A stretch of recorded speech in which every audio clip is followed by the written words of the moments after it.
नमस्कार मित्रांनो, आपण पाहूया नर्सरीमध्ये गेल्यानंतर कशा पद्धतीने रोप निवडायला पाहिजे ते आपण निवडू शकत नाहीत किंवा नर्सरीवाल्याकडून चुकीने तसं होऊ शकते।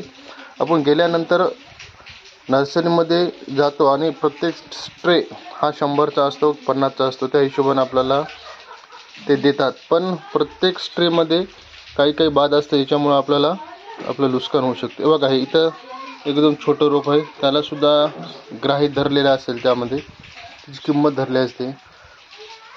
आणि यामध्ये काही खराब सुद्धा रोप येऊ शकतात। हे बघा, इकडे हे गोबीचे रोप आहे, तर याच्यामध्ये हे इकडे पण सुद्धा एक कमी आहे, याचं नुकसान होते। बघा, हे कशा प्रकारे जे खराब रोप आलेलं आहे, याची काळजी घेणं गरजेचं आहे।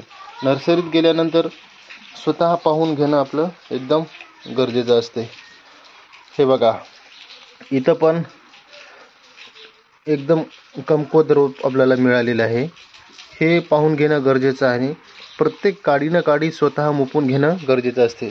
त्याच प्रकारे इथं टमाट्याचं रोप आपण घेतलं होतं, याच्यामध्ये सुद्धा आपल्याला नर्सरीवाल्याकडून फसवणूक झाल्याचं दिसून येतं की ते खराब रोप मिळालेलं आहे। हे बघा, कशा प्रकारे आपल्याला दुर्लक्ष केलं तर आपल्याला त्याची हे होऊ शकते, म्हणजे खराब रोप मिळू शकते। त्यामुळं दुर्लक्ष न करता योग्य पद्धतीने नर्सरीमध्ये गेल्यानंतर रोप घेणं गरजेचं असते। काळजीपूर्वक रोप घेऊन त्याची लागवड करणं गरजेचं असते। हे बघा, कशा प्रकारे आपल्याला रोप मिळाले आहे, त्याच्यामुळे आपलं नुकसान होऊ शकते।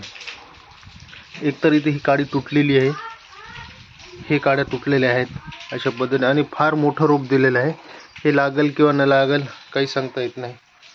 अशा पद्धतीने नर्सरीत गेल्या आपल्याला नर्सरी फिरून पाहायची, कोणता ट्रे चांगला आहे ते निवडायचा आणि त्यांच्याकडनं ते घ्यायचा।